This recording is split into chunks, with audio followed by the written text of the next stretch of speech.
Well, hello and welcome to today's EMS Leadership Live Roundtable. My name is Robbie McHugh. I'm here with Lisa Druzzi. We are the co-founders of the EMS Leadership Academy. And for those of you who do not know, we help EMS leaders bring out the best in themselves and others. And today's roundtable topic is feedback in EMS. And we do have two guests planned. On the line right now is Scott Moores, the founder of Newton 360. Scott, welcome. Hi, welcome. Thank you. And John?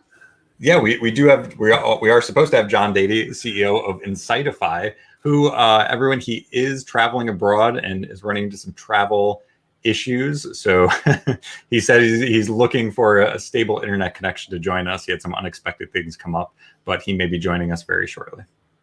Yeah. So we're really excited to be hosting this roundtable. And, I think it's interesting when we talk about feedback in EMS, because it really is a different animal, so to speak, than other types of organizations, because, most people are operating pretty independently. They might not interact with other members of their organization at all, other than maybe their partner, a direct supervisor. They might see somebody who's also transporting someone, at the ER or something like that, but, can go for so long without really communicating with other people. And I think that this creates a unique situation, distinct from other kinds of organizations that I've worked with, for sure. Absolutely, Lisa. And for those of you that are just joining us, please comment below if the audio sounds okay and where you're joining in from in your country or around the world. We'd love to hear from folks and take your questions. So be sure to just type out a comment and we will check that out. So Lisa, to your point, last year at our EMS Leadership Summit, Rachel Waldinger, she spoke about this in terms of teams and having these, as Dave Kesby, I think, called them extra dependent teams. So they're not interdependent on each other like you would imagine in a typical office work environment. They're kind of these roving teams that are out there that can be very isolated and independent. So they can almost be a completely different animal. And then, through no fault of their own, when people do communicate, often, again, because of the nature of EMS and the nature of the organization, it's on the fly. Robbie, I gotta talk to you for a minute, and then it's like between calls, or it's not a planned conversation. It's, at the very, it's kind of opportunistic. And, when a leader or a supervisor says, "Hey, Robbie, I want to talk to you," you have an instant, "Oh crap, what happened?" Right? It's not like, "Oh, yay, my supervisor wants to talk to me about something. Hooray." No, it's mostly, right. And then, regardless of what's being said, how much of it do you really hear under those circumstances? So, and then you add on that the issues around recruitment and retention and not enough personnel and an increase in calls. I mean, all of this really creates a very complex thing to navigate, And so, Scott, we're thrilled to have you here to talk about, how can EMS organizations, given what they're dealing with, because those things aren't going away, right? Mm-hmm. So, what I say to my clients all the time is, given the circumstances, what do you want to create, right? So I'm really excited to have you with us to talk about this. Well, I can't thank you guys enough for agreeing to host the roundtable. I work extensively really with EMS and then a few home health companies. But one of the issues is you guys have both pointed out is that for a lot of folks who work in EMS, it already is self-selecting for a relatively self-driven, independent individual who wants to sort of run silent, run deep, as we used to say in the old days when we were working on the truck, right? That you are used to taking charge in situations and you're relatively self-motivated. However, that doesn't mean, you still want to be acknowledged for your work. And what we do know about, and I've done a pretty extensive research on performance feedback and the idea of coaching and mentoring. And the only research that I could find really that tackled an hourly wage type hey, a work environment would be in retail. And in that environment, most people are in the same building. And in that environment, what they said was that your average frontline supervisor only got to coach and mentor or really give that kind of meaningful feedback about 6 to 8% of the time. And so my guess is in EMS, that probably that number is a lot less, right? Because when you think about your typical frontline supervisors and the work that I do with agencies around the country now, when I talk to supervisors, they say, like, coaching and mentoring people, are you kidding? I'm on the road, I'm delivering supplies, I'm doing administrative stuff, I'm trying to fill schedules, and I'm lucky if, the reason that the only time you get that, hey, I've got to talk to you about something, is because we end up managing by exception, which the exception is usually when we're providing some sort of corrective behavior. And so then what happens when you're, if the only time that you're having that interaction with someone in leadership is because it's sort of giving you what might be constructive feedback, but not necessarily positive feedback, then, it sort of becomes synonymous with, well, my interactions with supervisors are largely when they're telling me I'm not doing something right. So, and I know in the work that you guys do, part of the supervisor training really is how much training do new leaders or existing leaders get on how they interact with employees, right? Usually it's, here's a set of keys. If this breaks, you do this. If that truck goes down, then here's your spares. If someone calls out sick, then you call this. But how often are we really training people to give feedback and interact? Very little, very little time. It's a really big issue in many organizations, but in particular in EMS, I think. And and then talk about, is it effective feedback, right? Because a big part of what we teach has to do with how listening is the most essential part of any communication, and yet no one teaches us how to do that, right? We're like, oh, I have ears on my head, so I'm hearing, but there's so many things that are going on in anyone's head at any given moment, and then add to that, your supervisor is pulling you aside to talk to you. And so now you've got 40, what am I in trouble for? Oh my God, the inner commenter is going crazy, right? The whole narrators. And then how much are you hearing, right? What are you even getting what the person is saying? And then you add to that a supervisor who's never been trained in giving that kind of giving feedback at all.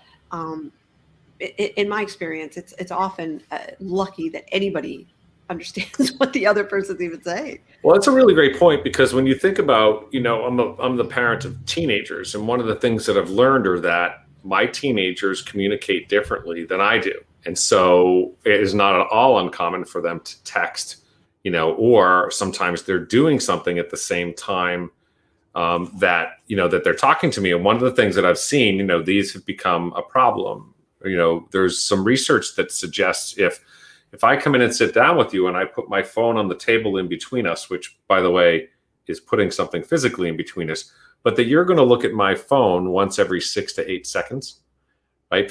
And by the way, it's going to light up like it does. And what happens then? Your eyes go down and you're no longer actually hearing.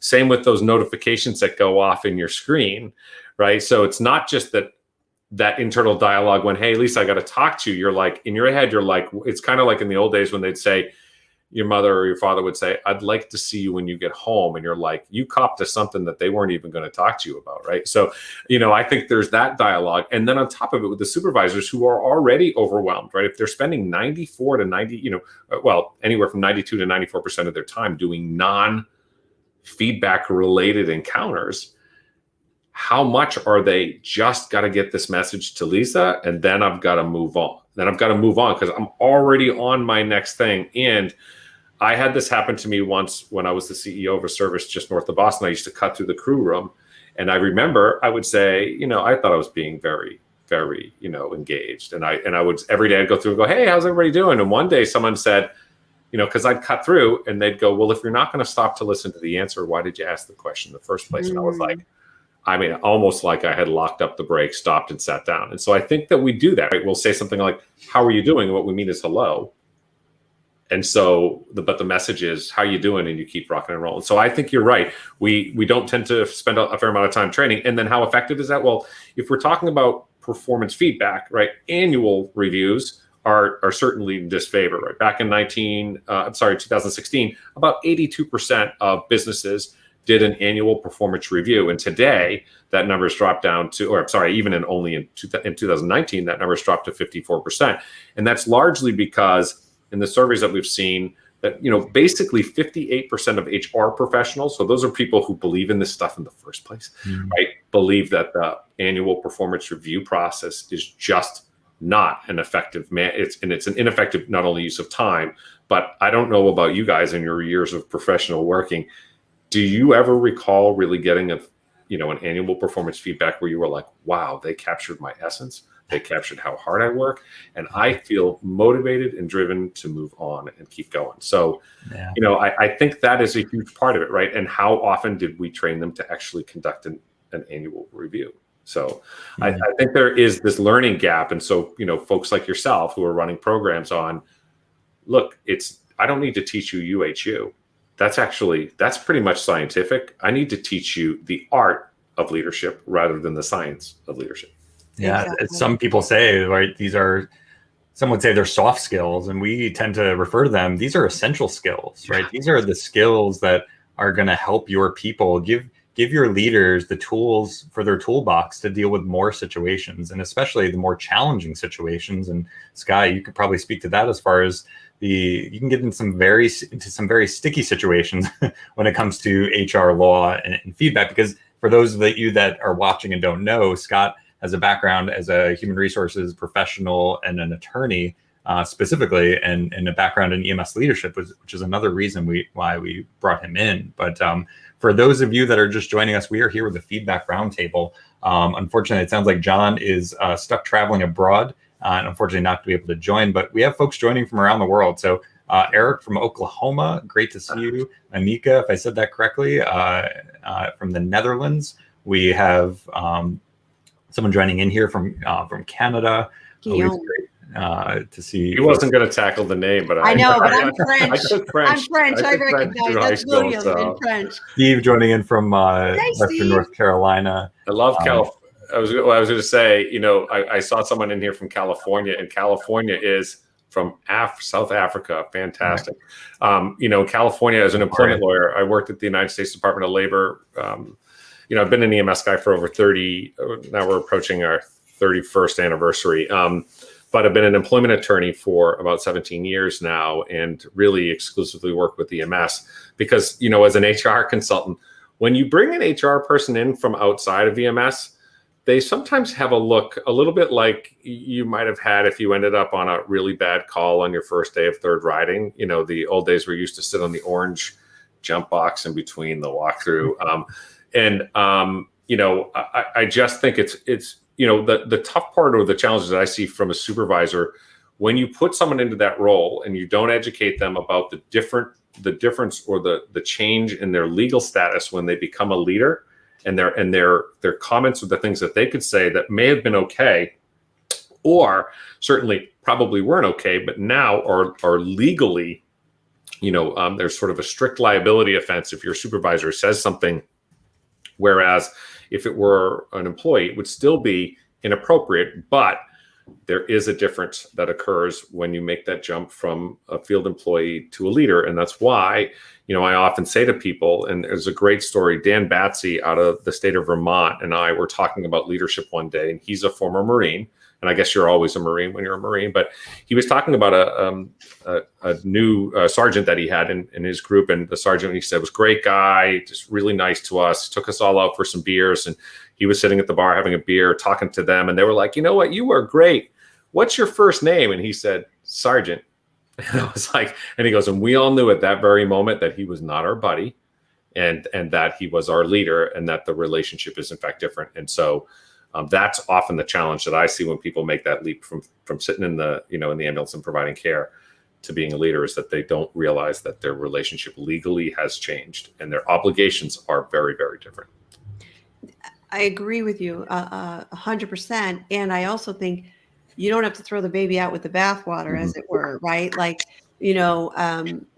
Robbie just wrote an article for EMS One about the transition from buddy to boss. And one of the points he makes that I think is so critical is I think the mistake and misunderstanding that people have is, oh, now I'm the boss, so I have to be, a hard ass, or I have, excuse my language, but I have to be, I can't be related to you. You know what I mean? In a connecting kind of way, right? Like now there's a distance between us. And I think that I do think that it's true, right? To some degree, as far as like your legal responsibility, but you're still working with humans. And I think so much of the time people take out that human element and tend to objectify others, and then wonder why, the transition to boss isn't going well, right? Or wonder why people are disengaged. It's like all of a sudden we stopped treating people like human beings. And I think it was just a really important point that Robbie made in his article that hopefully will be published soon. We're waiting for it to be actually published. Anything you want to add to that, Robbie? No, I mean, thank you for that. And certainly, I think you're right when it says when people do get promoted to a leadership role, number one, most organizations say, they scramble and say, oh my gosh, what are we going to do to help them along or train them, instead of how do we build a bench of leaders and give them the tools ahead of time? Because let's face it, if you've ever, put your foot in your mouth when you've been in a new position or new role, the damage is done. So how do we build that bench before we thrust somebody into a leadership role? I just think back to before I met Lisa, and it was the president of a nonprofit ambulance service at the age of 19. People are coming to me with their issues and about divorce, and I'm like, I've never even been married. But like trying to relate with them and struggling as that leader until really looking at the time, it was outside of the industry to look for resources and experts in communication. So whatever we can do to build the capacity of our people before they get into that leadership position, I think is another key. We have some comments here from LinkedIn. Eric saying, I wish how more organizations and teams were better informed, especially about the strict liability issues when individuals transition to that management leadership. And Eric, Scott is your person for sure to reach out to. We've got Eric's great. And I've seen and known Eric now for some time, and Eric does some really cool stuff with improv and resiliency and mental health. Oh, right, EMS Improv. I forgot.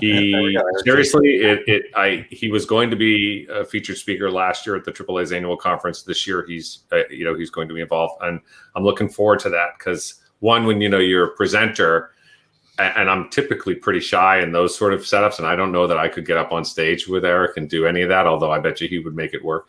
But when you're a presenter, if you're presenting this kind, knowledge-based stuff, it takes it off. I think, I think we underappreciate the potential liability that folks can get us into.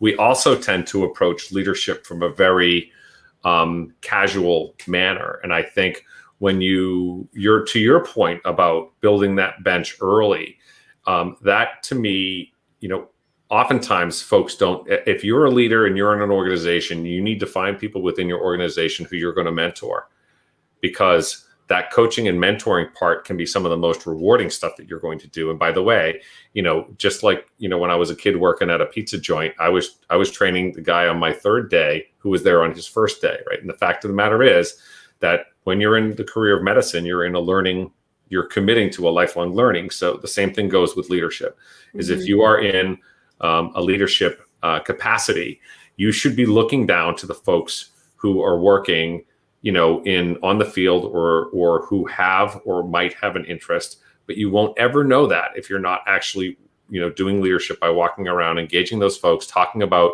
you need to be seeking more about what they have to say than it is about what you have to say, because the number one way to get people to accept your constructive criticism is by you starting those conversations or regularly asking for, how are we doing? How can we do it better? Do you have what we need?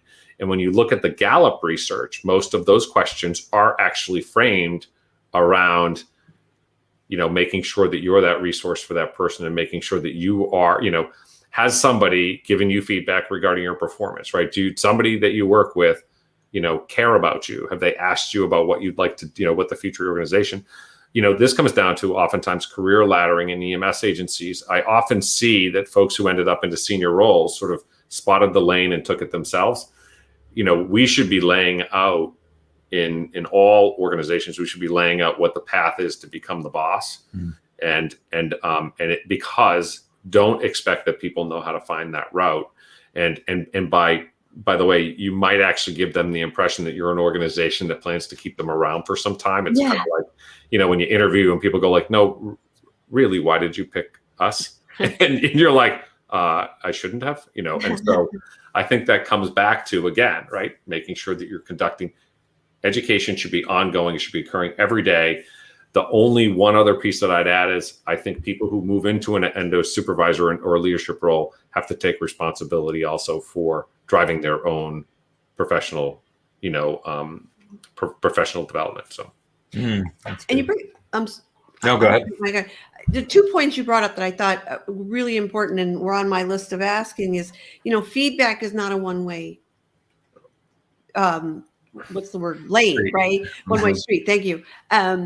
Because, that's what a lot of times what we think about with feedback is supervisors and managers and upper management, getting messages down. But it's so important. And I think, frankly, it should be the priority is to hear feedback from the organization, from the frontline workers up. Like that's the most important feedback there is. And I think that when people are willing to hear the concerns, not take it personally, not have it be, oh, that person's a complainer or they're entitled or all the different conclusions and labels that we throw around, but actually just hear from a more neutral mindset. What is this person's concern and how can I help? And that alone would impact, in my opinion, the retention rates of organizations dramatically, but also, impact who you see as potential leaders, right? Because if you're hearing what people are saying and they're bringing their concerns and they're willing to get involved in the solutions, then you're talking leadership right there, right? So, right. And then the other thing is like, how, Scott, do you think it would be helpful for people to get more comfortable hearing feedback and giving feedback? Like what kind of advice do you have for people for that? Yeah. I mean, I think it comes back to sort of what we talked a little bit about earlier is the only way that anything you get comfortable sort of doing anything is by repetition, right? If you've worked on an ambulance for a long time, you used to, when you'd get a call, you'd be going, okay, we're going to this. Am I going to remember to do this? And then there comes a point when you're out on the street that you all of a sudden finish the call and you go, I didn't even think about what we were going to do. And I think that also, because there are some folks for whom leadership becomes very natural, that they are just, Robbie, I'm going to guess if you were running a nonprofit ambulance by 19, that this is something that is pretty natural for you, right? I was a director of operations of a very large ambulance service following my 1.4 GPA drop out of college by 22. Wow. And so I'm not suggesting that, that I necessarily haven't, but I am so interested in ensuring that I'm connecting with humans. So I think, probably number one way is be asking for feedback often from people and learning how to control your response, because there is, whenever anybody is giving you constructive feedback, there is that natural tendency to recoil, right? The first thing you're thinking of is they're judging me. Gosh, in many instances, you probably tried really, really hard, but you missed the mark. And I think it's in one of those instances right, not telling someone that they're wrong. If someone comes to you and says, I feel like you don't care about us, or I feel like you're always being negative, or I feel like that's their feeling, they're not wrong, right? And perception to some level is reality. You have to understand that that's the way they feel. One of the first things you need to do is to acknowledge that and say, you know what, and I cannot tell you how many times I've said, gosh, I'm so sorry that you feel that way. Yeah. It's certainly not my intent. And what you'll find is as people get more comfortable giving you that feedback, you will become, by the way, so much better at receiving it. And then also they will become far more receptive in accepting your counseling, whether that be positive or negative. Now, there's some research out there, and there's a great Harvard Business Review article that came out in 2013 about sort of what's the ratio of negative to positive, and sort of the loose word is 5 to 1, right? Or almost 6, like 5.5 to 5.6 to 1. Positive to negative is supposed to be the right ratio, right? And not the other way around. Not the other way around, right? Because we manage by exception, because what happens, we're really, really busy. The only stuff that comes up to the surface is the stuff that's a problem. And so we're a reactive industry. instead of a proactive industry. The problem with reactive thought process, the problem with reactive management is short-term thinking. You can't get past what's going to happen tomorrow. And I think part of what creates a receptive individual is this idea that there's a tomorrow and that I will get better and that I'm continuing to evolve. And, so I don't know if I, lawyers like to talk. I don't know if I hit the points, but I think the way you get better at it is by doing it, inviting the opportunity, inviting people to provide feedback to you, watching what they said to you, how it made you feel, and recognizing that they're probably similar to you. So maybe the approach, sort of what you like and what you don't like may be a way in which you want to tackle folks. Because I had a boss, one of the best bosses I ever had, used to come in and go, "Hey, do you need any help with that project?" And I'd go, "No, actually, this is where bing, bing, bing, bing, bing." And after he'd leave, every time I'd go, like, he did it again. He came in, he asked me if I needed help with it, but he really wasn't asking me if I wanted help. He wanted to know where it was at and to let me know that he was expecting it to get done. And I left every time feeling like, it drove me in the way that he handled it to say, like, oh God, I really do need to get that done. And number two, to be respectful. And maybe I tried to beat him to the punch. I'd always be like, hey, here's where we're at. So I just think repetition. And, when you think about it, most of the times when you work the street, the feedback you get is either from a patient, which is, oh my goodness, thank goodness you're here, or what the heck took you so long, by the nurses or the doctor or, the general public, where it's either largely very appreciative or very not appreciative. So I think it comes back to, when you're working within your own space, within your own team, you need to sort of approach with the right mind frame that let's assume everybody's doing the right thing and address that no one woke up today and said, gosh, I hope I underachieved today like I have never underachieved before. So. It's interesting. One of the books I wrote, there's a chapter called Welcome Dissent. And that's the one that people go, what did you mean by that? They read it and they're like, what? And, I love the story as it's told, whether it's true or not, I don't know. But the story is told that John F. Kennedy said, to the moon, right, in 10 years. And what happened is all the scientists were coming up to him and going, oh my gosh, that's never going to happen, and coming up and telling him all the reasons why. And we don't have this technology. And he said, that's great. Now we know what needs to get solved.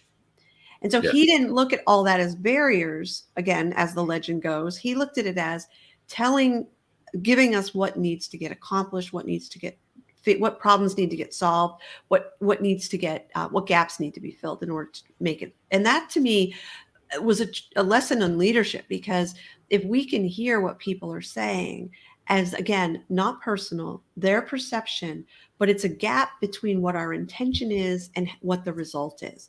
And that gap is just good information, because now like how I said something landed a particular way, and that's not how I intended it.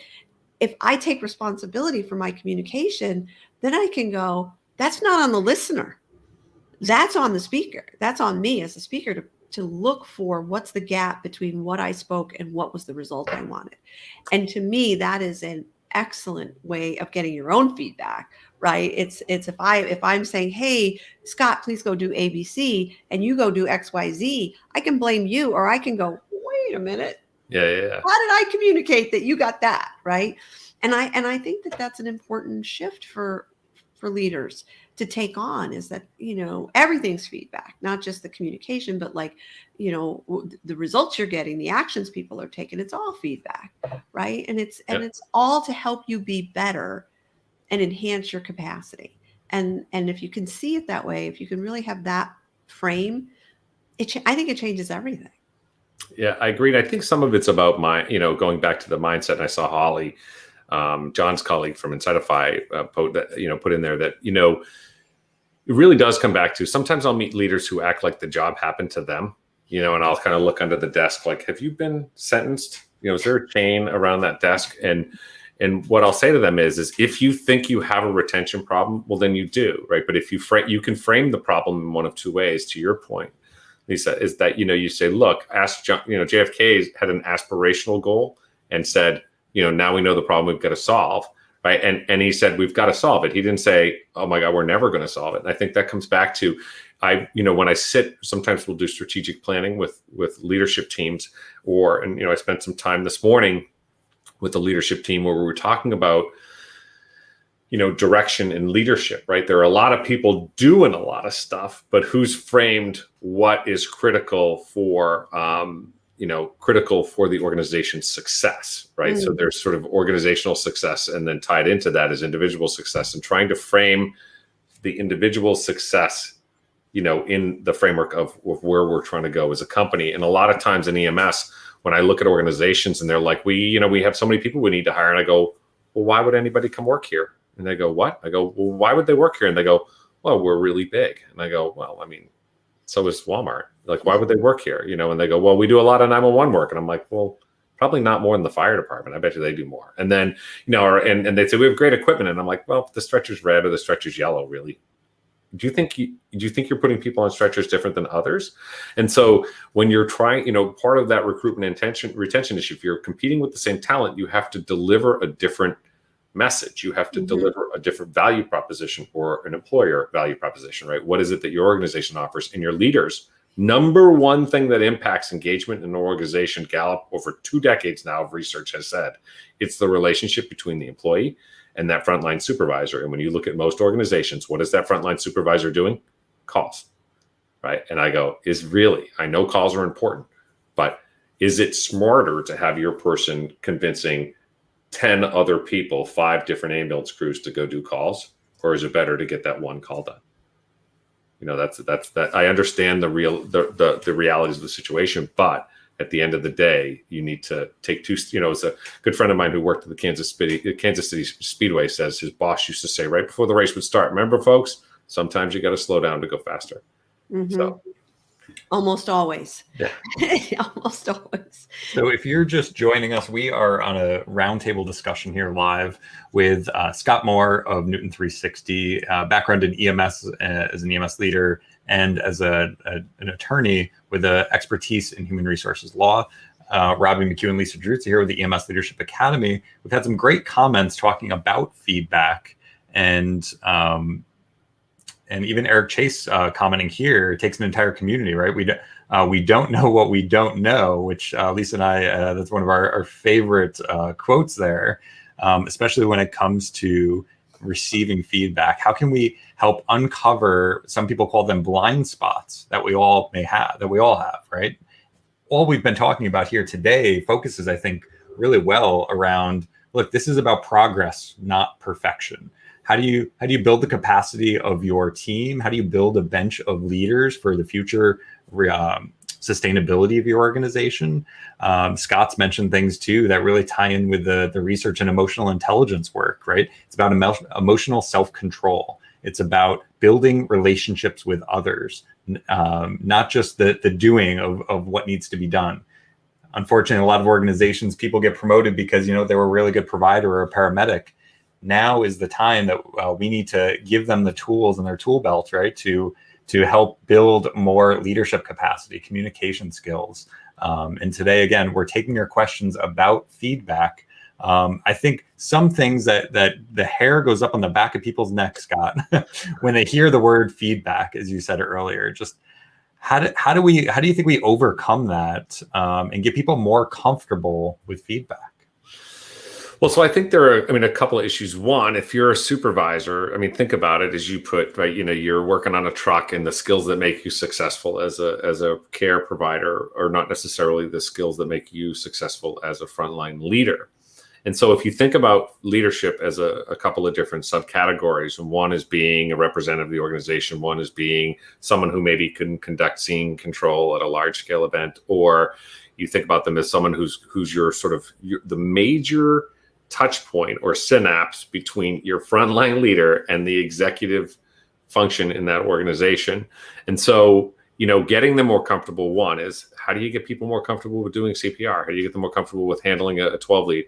You train them, right? High acuity, low occurrence events. Well, in this instance, right, in feedback, if you're doing it, if you are a frontline leader, it's not a high acuity, low occurrence, it's a high acuity, high occurrence event, right?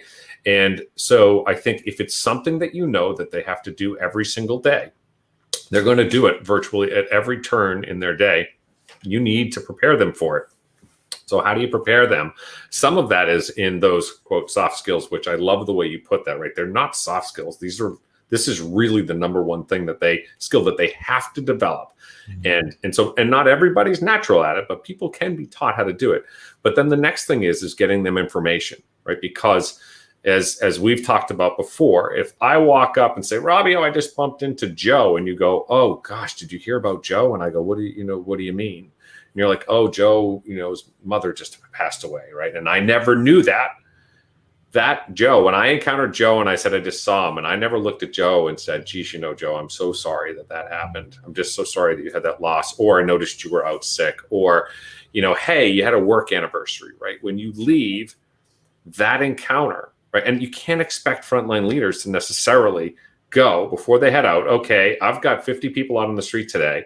Let me do, sort of like politicians who have that, like, Robbie, you're about to meet, Mary. Mary has 2 children, just so beforehand. They're like, Mary, how are those kids? And Mary's like, oh my gosh, he remembers my kids. And I said to people, like, Facebook, every August 1st, I get like a couple hundred happy birthday, Scott. Now, I know nobody remembered my birthday. Facebook kindly reminded them.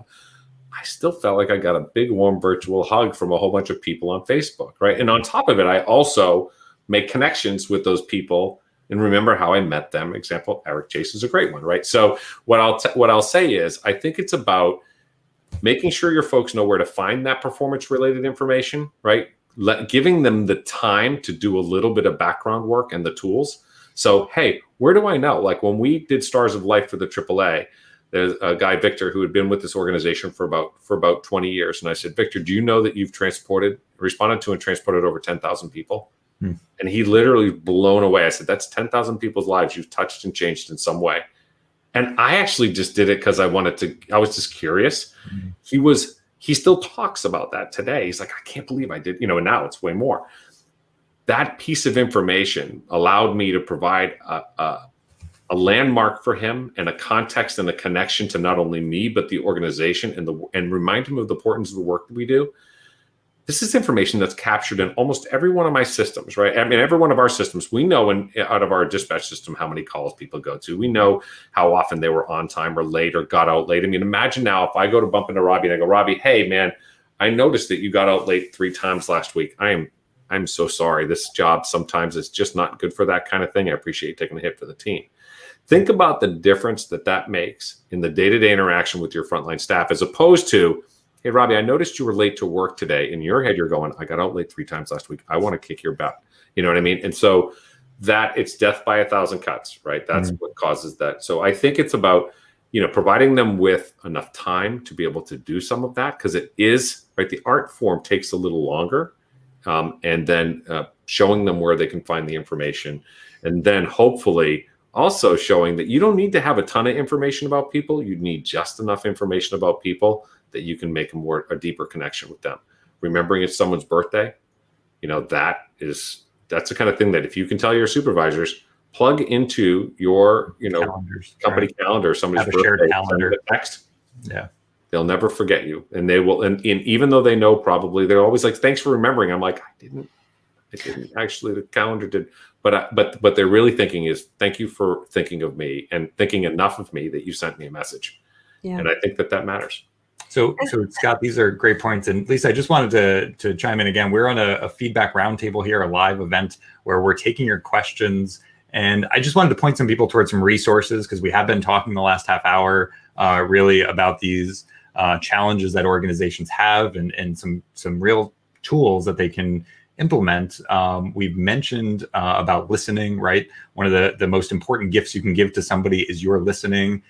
Lisa and we put together a free mini course, takes just maybe an hour for the entire week to complete, but there's some great activities that over 400 people, 500 people have taken this from around the world and told us how much those 4 little units in activities have changed the way in which they see other people. So please check out the EMS Leadership Academy's mini course there. Scott, I know you don't like to talk about it on your webinar, but I would like to say you are so passionate about this that you created a platform called Newton 360. Yeah. So I want to quickly though say, you guys created right? So a lot of folks who are doing leadership training do, of course, charge for it because they do deserve to be, to be compensated for the time. But one of the things that I often see with leaders are they don't even, if I had a boss who said, you should read this book, right? The Road Less Stupid is a great book by, I know it sounds funny, but it's a great book. Actually changed the way I thought about mistakes, right? He says, you a golfer, what's par? And it's like, oh, well, it's, what I'm supposed to get on the hole in golf. And he's like, what's a bogey? It's, 1 over par. He goes, what's a double bogey? And there, it's 2 over par. He goes, no. It's a mistake followed up with an even worse, it's a bad decision followed up by an even worse decision. And I was like, that's true. Right. And so to your point, right, getting people resources, and there are plenty of free resources and or reasonable resources. And by the way, half the time, if you're just offering it, you get a benefit from that alone, even if the person never engages, right? And you can also, by the way, use that to identify, listen, if you offered the 1 hour, 4 component program that you guys are offering to folks for free, and your folks don't do it, well, now you already know you have someone who isn't in the right mindset, right? They're not, self-driven. They're not taking advantage of the tools that are being made available to them. And this is the person who's probably on the right bus, just not in the right seat on the bus. So, to your point about Newton 360. So when I first had the idea for Newton 360, I actually called someone who I know who does software, because I said, I'm not a software guy. I'm an employment lawyer and an EMS guy, and just worked on an ambulance up until this past July. And I said, you should do this thing because I think it's a good idea. And the idea behind Newton functionally is it does provide a two-way feedback tool, but it also takes information from your system and puts just enough of it in the hands of that supervisor so they can not only utilize their time better, but they can also hopefully have a more efficient and effective interaction with that employee. So it pings from your scheduling software to say, here's how long you have to get to folks, and sort of says whether anybody else in the team has interacted with them that week. Because how often, Robbie, in your career, you'd say like, hey, Joe, nice job outside, or hey, what's up with your uniform? And they go like, oh, yeah, I'm so sorry. And then the next day, Lisa sees them and goes like, hey, what's up with the uniform? And they're like, oh, I'm so sorry. Now, you don't know that. Lisa doesn't know that. So this prevents some of that from happening, but it also provides the opportunity if someone was out sick or had death in the family, that if you put that, you emptied that slot in your scheduling platform and you said, geez, they were out for an illness or whatever. Because what do we know about behavior, right? When that which gets recognized does change behavior. So, the idea behind the platform really was to ping data, objective data from the system, put it in the hands of the supervisor in a way that hopefully this is just like a gym membership. You don't sign up for a Newton and suddenly, like a gym membership, get fit. I went to my gym and I said, like, that's it, I quit. And they go, what do you mean? I said, you told me $35 a month, I will get fit. And they go, you haven't come. And I go, what? No one said a word about coming to the gym. You just said, if I got a membership, and they said, no, you haven't come. A Newton or even Insightify. Insightify is a great product. Those products are not going to fix your problem unless in the framework. This goes back to the article, Robbie, on 360 feedback, right? You have to have the right culture, and you have to have people who are genuinely interested in recognizing that, in fact, you need to empower those people, put tools in their hand, information in their hand that will allow them to have a more meaningful encounter, right? And recognizing that, it's not a tool you'd hold in front of your face as you talk to an employee. But you do need to engage people, because like an annual review, would you put up with a pet that came home once a year? Would you put up with a spouse who told you they loved you once a year? More than likely not. And so employees want to hear from you on an ongoing and regular basis. In fact, there are more statistics than I can count that say that what your typical employee today, and I'm not even going to say generationally, your typical employee today, because I want it, if I do a presentation or I'm out doing work, I'd love to get feedback on how I did. This is not a crybaby millennial, which those folks get a whole lot of bad rap. This is the issue, that people want to be recognized for work that they do. It's reasonable for them to do so. They come to work, they want more than a paycheck, and you should be giving them that. So, I think the idea, like I said, behind Newton is give them a little cheat sheet, right? The idea behind Newton is this is functionally, hey, this is Scott. He's got 2 daughters and a wife, and that, and oh, he was out sick this week or had a death in the family, and oh yeah, Lisa saw him yesterday, and this is what that encounter went like. It does allow you to pick, what that encounter basis is, whether it's a clinical, a safety, compliment, a complaint, so that you can, based upon whoever it is that's engaging that employee. If it's a clinical person, they may come in from a clinical perspective as an operational person. So, I'm not ever going to convince people to buy the tool, because they're if I have to convince you, you're not the right customer. Mm-hmm. So. And Scott, I think it's about just educating people, especially that are watching really from around the world. We've had people commenting.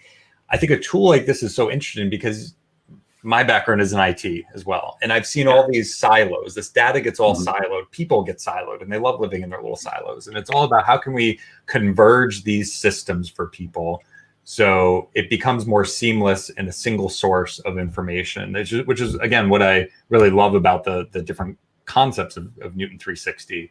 To converge the data, to give people more of a dashboard view, and help supervisors, give them more tools to be effective leaders. And really, I mean, the tool is just a tool, not to diminish it, but it has to be in the right environment.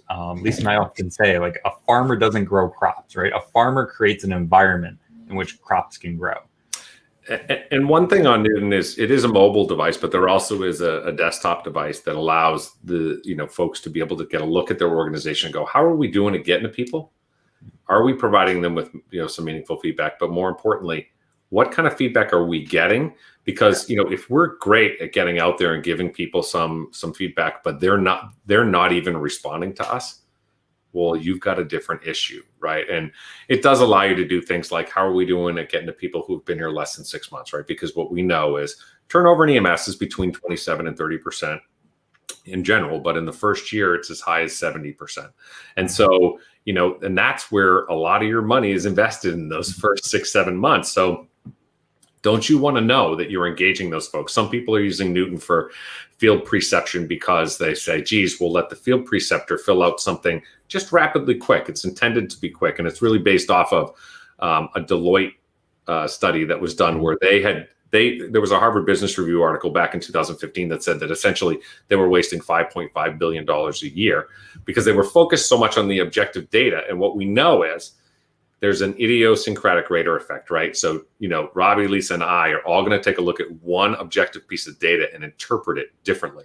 And so what we find are, if I walk into a room thinking I'm, above expectations, or like far above expectations, or I'm 5 out of 5 on a scale of 1 to 5, and Lisa rates me a 4.8, even though that is outstanding, I am going to be ticked off. I'm going to be like, that's some crap right there. I should have gotten 5. Like, I think I'm fantastic. Just ask me.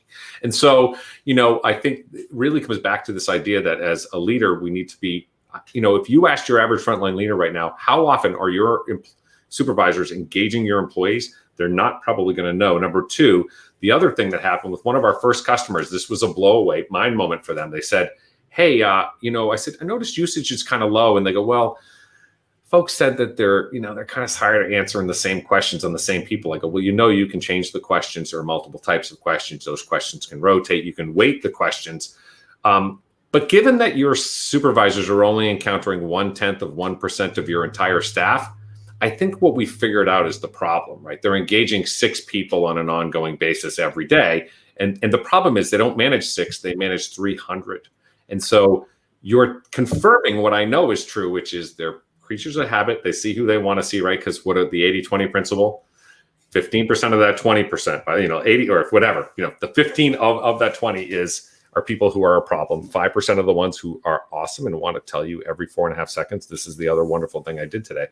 And so, what happens to those 80%? They are left pulling that oar and anybody's never even talking to them. So, the idea is, and these tools are the same, and then Sightify is similar. There's some overlap there, but is this idea that we're taking some information and providing it in the hands of people so that you can make better decisions about how they use their time and hopefully, have a more successful encounter with folks.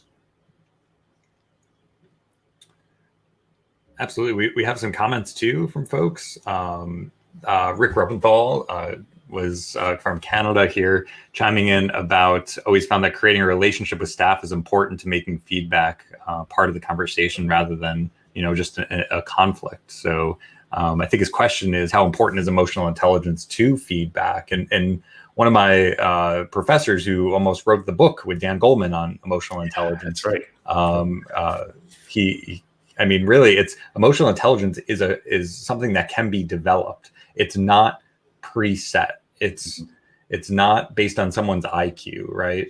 Angela Duckworth said a lot in one of her books. It can be about grit, right? And if there are any of the grittiest people out there, they are paramedics that really can stay the course. So I think emotional intelligence is a huge factor. And again, it's an essential skill in building relationships, talking about emotional self-control and how can we, again, I think paramedics are great being the calm amidst the chaos of a scene. How do we get them to be the calm amongst the chaos of an organization, a stressful situation? That's the 98% of what we deal with, right? The 2% is life and death. The 98% is the ongoing situations we deal with every day where we get probably the least amount of training. Well, and your point actually is an interesting one. As you were talking, I was thinking about when a paramedic or an EMT shows up to the scene of a call, right? There's a certain degree of command and authority that they take, but then there's also a huge piece of empathy, right? The complaints that we get in EMS are not around that person was clinically not able to perform the skill. It was almost always around attitude, right? Or they didn't seem to care. And I think what's interesting are successful paramedics and EMTs or care providers in general, that skill, the thing that there's a technical part that's important, but it is ultimately their ability to connect right with the patient. People who are nice don't get sued generally. And so what I say is, if we could take that skill, right, that skill to calm, take command of a chaotic situation and calm the patient and make them feel like, look, I've got you. I think that's part of your emotional intelligence discussion. And really recognizing that that's a skill that a lot of EMTs and paramedics already possess. It tends to be situational, and they don't think of that feedback encounter, right? That employee is coming to you because they need something, and it may not be that they physically need something from you. They are looking for, I've got you. You're in the right place, right? You're doing great work. And here's how many times did you look at patients and going, you're doing okay. We're going to get to the hospital. Things will be great. That's truthfully, I always try and take stuff in the leadership in the EMS and put it in the context of clinical medicine or care. Just like with investigations, don't go ever into an investigation to question a complainant or an alleged offended person without tools. You'd never walk into a call for cardiac arrest without a backboard, without a cardiac monitor, without, this is the same kind of thing. It's don't ever walk into a feedback encounter, right? Not knowing that you don't have all of the tools that you need to do that work. Mm-hmm. One of the other tenets of emotional intelligence to that point too is the self-awareness and becoming more self-aware. We started this conversation out about I think we all want to have some level of professional development, and one of the best ways is through more frequent feedback. And how can we do that in a way that isn't left to an annual review at best, right? I think having some pulse surveys, having questions that go out more often, gives you more opportunities to solicit that feedback and be more dynamic and change. Again, Lisa said before, right? 1 degree of change over time can put you on a completely different trajectory as far as the organization goes. Yeah, that's a great point. And I think it doesn't, because a lot of folks, when you're talking with them and you think about, they see it as this huge uphill, push the boulder up the hill battle. And I think, Lisa, your point about really 1 degree, when you look 600 yards out or 6 miles out, leads to a very, very different outcome. And so I think it's, eating the elephant one bite at a time, failure to use or using a cliche, but really it's not thinking that you have to solve the entire puzzle in 1 move, right? And no one could ever do that. It would be impossible. Unless, when you open the box, it was all together already.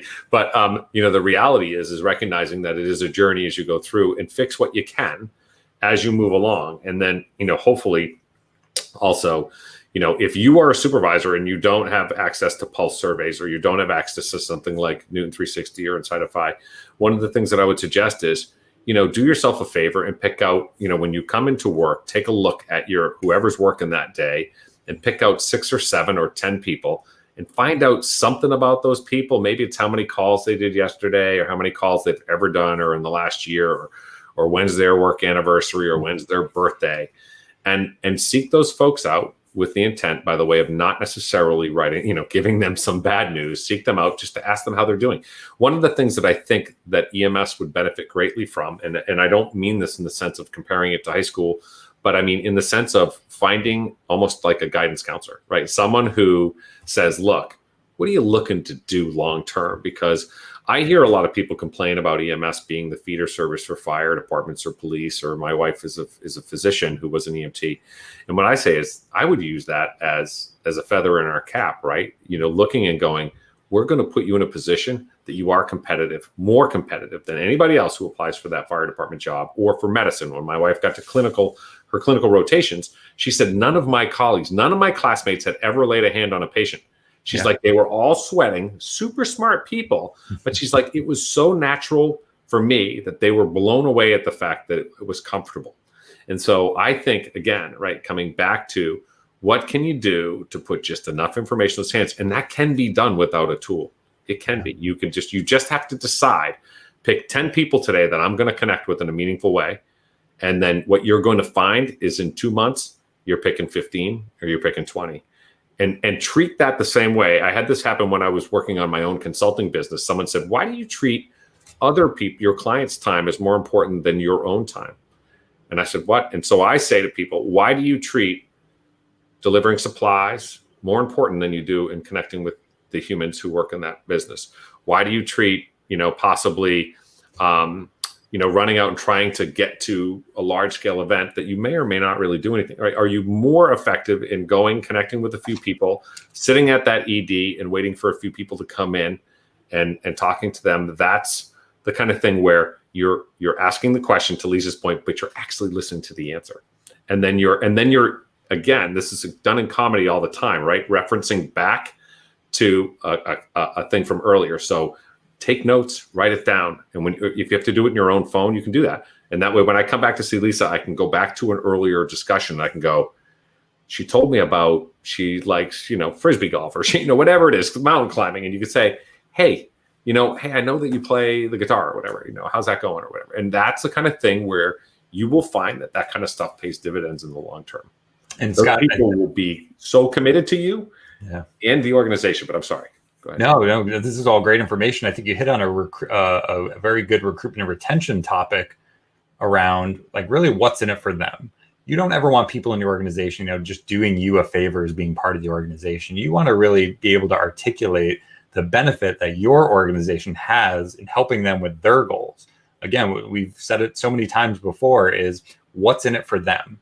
And if you can really hone in on what's in it for them in any conversation, you really almost hook somebody's brain and say, oh my gosh, why this is important to you is because, and you really address that issue. It can be so important in having conversations, really getting to the core of why, what's the value that can be provided. Well, and that's the part, it's actually one of the reasons I called it Newton 360, and the tagline is the third law of performance management, was because Newton's third law is for every action, there's an equal and opposite reaction, right? And the concept for me was what employees think of us is equally as important, right? And Robbie, to your point, that people come to work for a paycheck, but it's not just a paycheck, because they could go anywhere for a paycheck. And in fact, in some instances, they can go in EMS, right? With the pay, you can go somewhere else. I've had people leave and go to the food court at the mall. Why? Because they were like, I get a free meal at lunch. And I was like, what?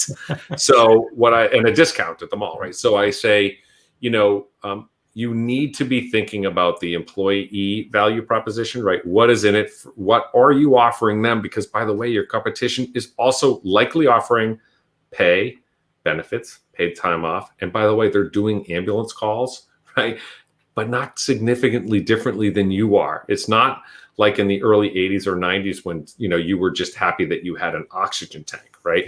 Nowadays, pretty much all of these trucks are carrying the same equipment, and the calls are pretty much very similar. And at the end of the day, you need to be saying, I am the best. I'm the person who has your best interest in mind and wants to get you where you're going, regardless of where that is. Because while you may not be here forever, people do give you a chunk of their life, and you need to be respectful of that. And people want meaning and purpose in an organization, right? The intangibles that we can provide. Like we've said before, nobody wants to join a sinking ship either. So be aware of your messages, especially when it comes to bringing people on board. Rick Ruppenthal had a great comment here about good leaders are really good coaches, like staying curious, building relationships, provide coaching training can be very helpful. We've got actually I had it queued up here, a guide that it's 6 points of how you can be an effective coach that you can download for free, emsleadershipacademy.com/coach. Again, to be a great leader is to be a great coach. Lisa and I definitely believe in that. So feel free to check that out.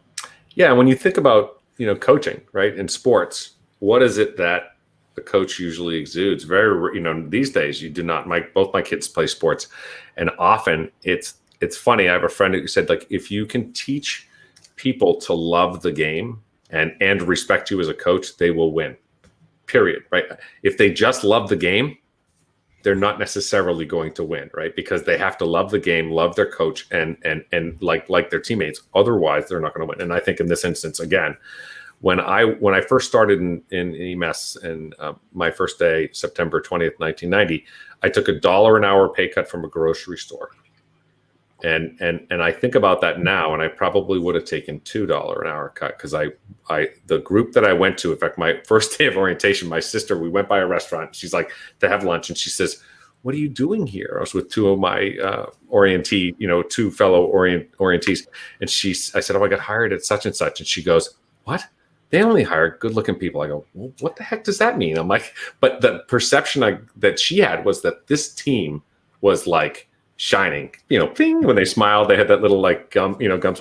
They, we wore ties and bad polyester uniforms, but the reality was, we felt like we still have reunions, right? And the company hasn't existed since 1997. Mm. So there was this feeling of, we are a different kind of organization, and it's not because of the equipment, it's because of the people that work here. Yeah, so true. It's about the people, the relationships they're built are going to far outlast an organization, and it's the organization's biggest asset that gets overlooked. We've said it before too. The topic of people maintenance, right? You've got equipment and budget line items for stretchers, for monitors, vehicle repairs. Very rarely do we have a budget line item. And think about this when you're planning your budget, or you're in a position to plan your budget. Where is your people maintenance budget? And I ask that all the time, and I usually get a look like, "Are you being a jerk?" And I'm like, I'm not being a jerk. I'm just asking questions, right? And that's true, because we do have usually our third largest budget item, right? First one's people, like payroll, salaries, benefits. Second one is vehicles and equipment. Third one is usually maintenance of vehicles and equipment. And I always say to them, okay, well, what is your human preventative maintenance costs? Yeah. And they look at me like, I don't even know what you mean. And I think that's an issue. So, I'm one of that I know of. I think I'm one of the only HR consultants that really specializes in EMS pretty much exclusively. And when I talk to folks, they all think I can solve the recruitment and retention problem. And I say, well, I guess technically I could. However, you're the only one that can solve the recruitment and retention problem. And you have to ask yourself, again, what are you willing to do? Is it taking the folks who literally drive engagement more than anybody else and have them do calls, right? Or administrative meetings, or, other paperwork? Is that more important than if you knew for a fact, and 20 years of research says that relationship actually drives engagement, and engagement drives profitability more than pretty much any other factor? Why, right? EMS leaders keep thinking they're going to hit the personnel lottery, and I think the odds are about the same. So good. Lisa, I know you wanted to mention a conversation we had with somebody from our EMS leadership community. We were talking on the conversation of feedback, and he was sharing how having, I think, 26 crews on the road, he was trying to really tackle is, how do I get to all these different crews and these different stations, and and he actually he had purchased a copy of our book, Making Good of the Order the Best Part of Your Meeting. In one of the chapters, he actually used the first chapter exercise, and he asked people think about an example. Actually, Lisa, do you have the exact example there? I do. I'm sorry. They're cutting my lawn outside. Can't even hear it. Well, I was muted. That's why you couldn't hear it. Yeah. But basically, what are you most proud of? What are you most proud of? From your participation? And, he's been going around to the various crews and he's prioritized spending 1 hour doing 1 hour of training and cultural sort of work every tour that he's on, and he goes to each one of his of the 26 stations that he oversees. Six. And but what was really cool is that people loved answering that question. What are you most proud of about your participation? And he said it's had this ripple effect because people are sitting around having coffee in between calls or whatever, and they're, what did you answer? What'd you say you were most proud of? And so instead of the griping and the complaining and all the stuff that usually goes on around many organizations, they're another time I was proud, and another time I was proud, and then they can't wait for him to come back and share these news stories, and then, he follows up with, well, what was it about that? What led to that? It's not just about being proud, but what can we learn from that? Because success leaves clues, right? So the more we look at what works and how do we do more of that, the more we'll get that. And what you focus on, you get more of. So if you're only focusing on the problems, then you're going to get a whole boatload of problems. But if you're focusing on your best experiences, what you're proud of, it's really engaged people. And he was sharing with Robbie and I how just that one thing made such a big difference. And I was reminded of Jim Rowan. He's passed away now, but was a famous performance guy, and he said little hinges swing big doors. And it's kind of like that 1 degree of change or 1% change. But when you think about the size of a hinge is very small compared to the size of the door, and if you just instituted these questions, has really made a big difference in his experience. But I think the fact that he truly listens to what folks say to him is also, a big part of that. But what you question, what you focus on, you get more of. Well, and think about that, right? If, I always say nothing good comes from a bunch of people sitting around an ambulance station. Usually it's just devolves as the conversation goes. But if you walk in and supercharge that discussion with what's the thing that you're most proud of? So I worked on and created a gender-related issues in EMS. It's sort of a section. It meets the sexual harassment training requirements in all states. But the idea was to approach your typical sexual harassment video is always like a bad acted out scenarios that usually most, I always say that there's no one ever that watch your traditional sexual harassment video that says like, I wasn't sure that I couldn't put my hand on somebody's backside, but I've watched that video and I am squared away, right? That person never getting fixed ever, right? But so we tackled the thing from the perspective of, telling stories and listening to folks, but sort of, if you frame, one of the things that we started all of those interviews with every one of those people were, tell me about a time, very similar, right? Tell me about a time in EMS that you felt like you really made a difference. Right.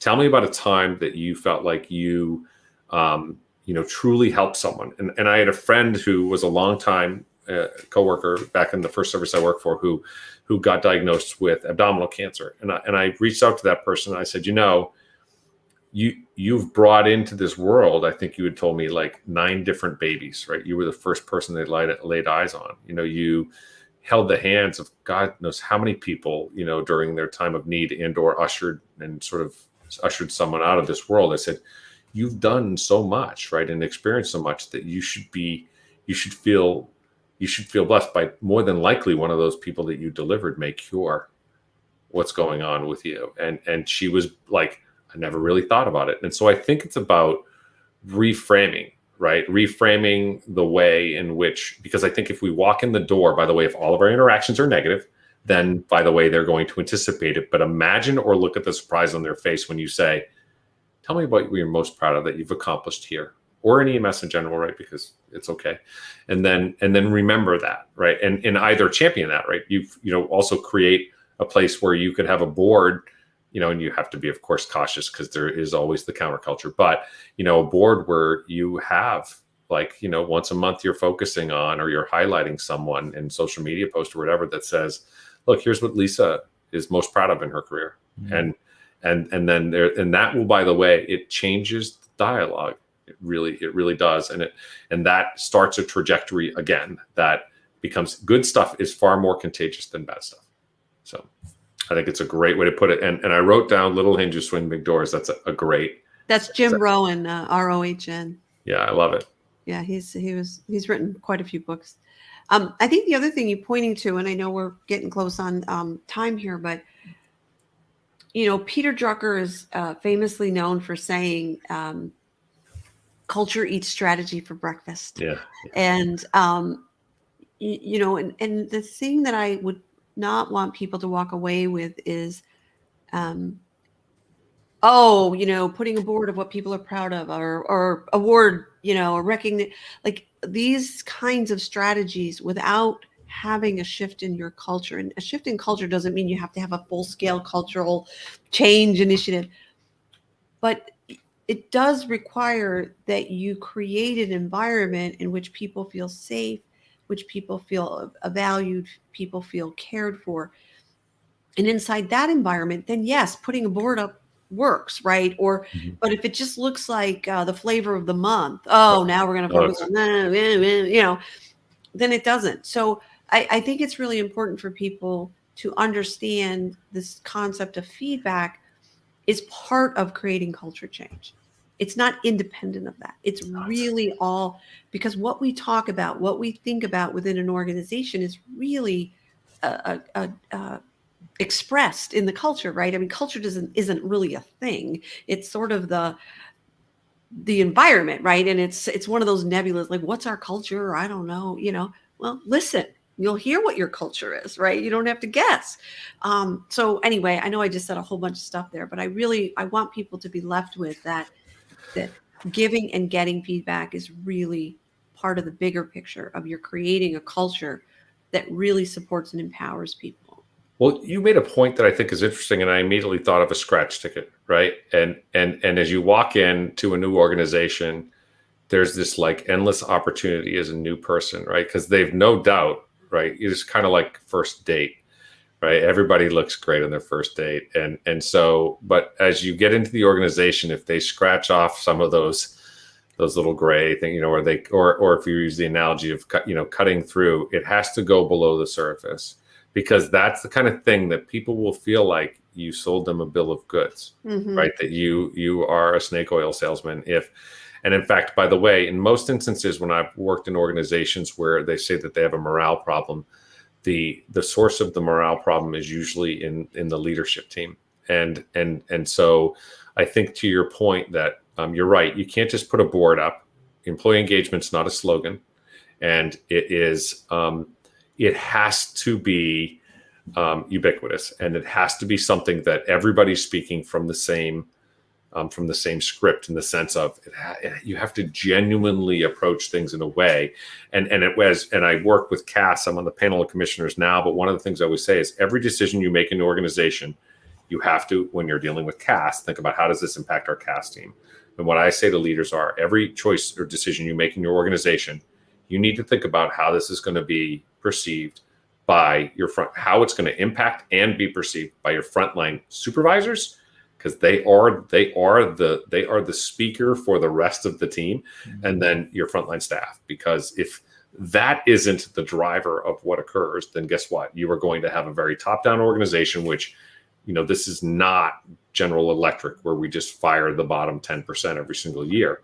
Right? That's not the way this works. And especially when we're in a time, the one thing I will say, and I think back to a comment made by Oliver Wendell Holmes, who was a Supreme Court justice here in Massachusetts. And he used to say, a mind stretched by new information never returns to its original form. And I sort of take that in a culture perspective, right? A culture that's been stretched to fit someone who doesn't belong here or doesn't fit the culture, that never returns to its original form. So when you jam somebody into your organization who just doesn't fit your culture, I have people go, well, if I only keep them for 6 months, at 6 months, I don't have to worry about filling that truck.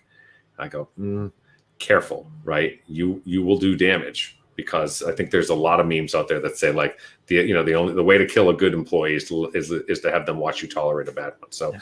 I think to your point, right, it has to be more than just a slogan. It has to be more than a bulletin board. It's got to be part of every single decision you make in that organization, and every single message that you're sending out has to be, the same, with that same framework.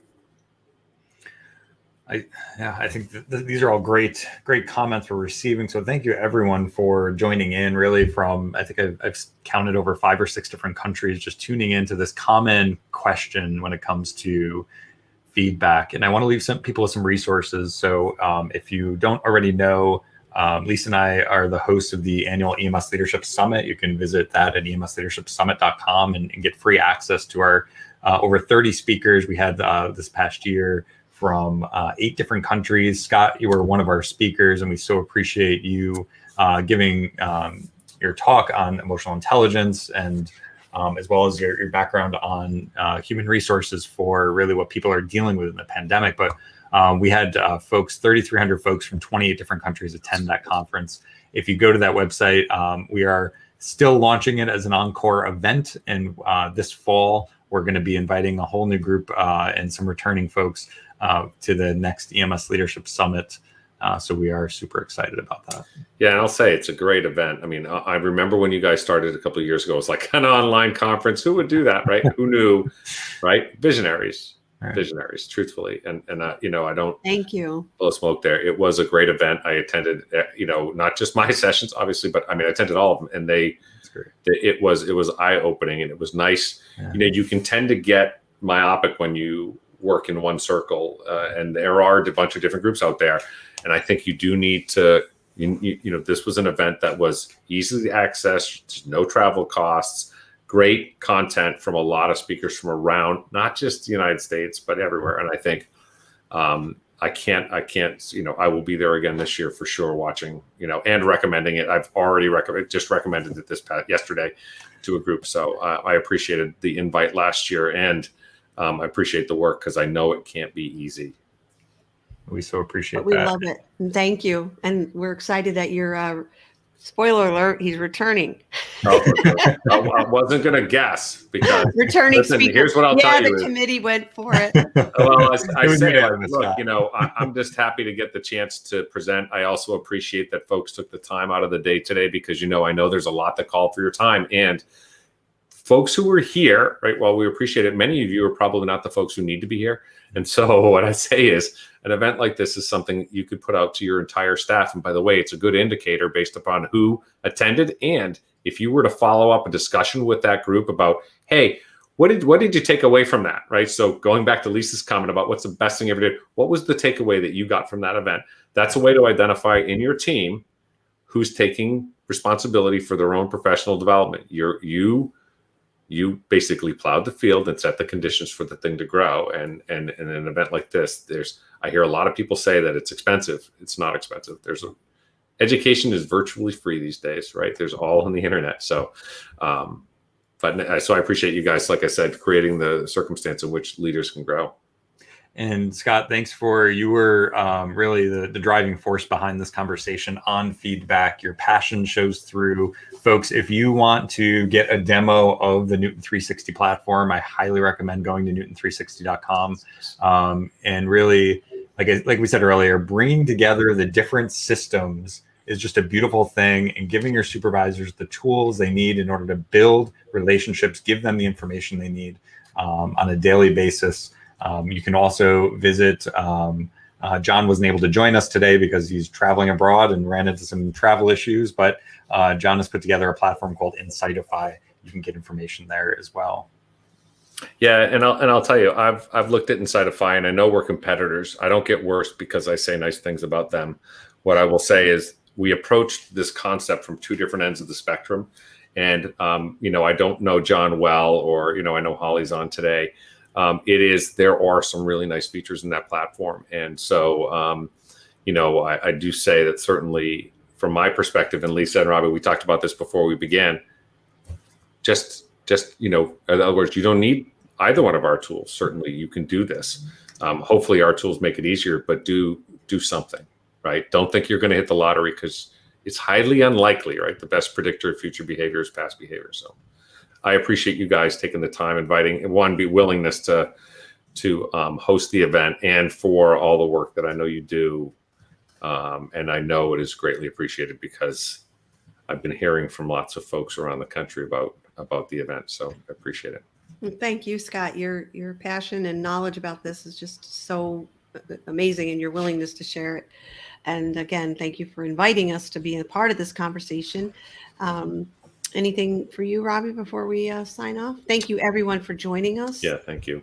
Yeah, I mean, I couldn't be more thrilled. Again, this is the first time we've cross-streamed to the High Performance EMS page today, and the on LinkedIn Live, a whole new audience we got approved to go live to on LinkedIn. So we're thrilled to continue this conversation over there.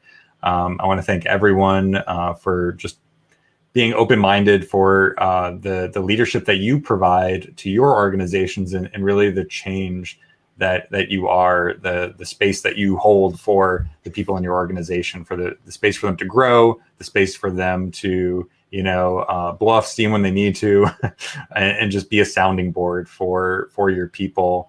It's a great reward, and I'm honored to be here with all of you. So thanks for joining in today. Thank you, everyone. Thank you. All right, everyone, have a great day, and we look forward to seeing you all online, and hopefully at the EMS Leadership Summit this fall. Check that out, and we'll see you around. Bye, everyone. Bye.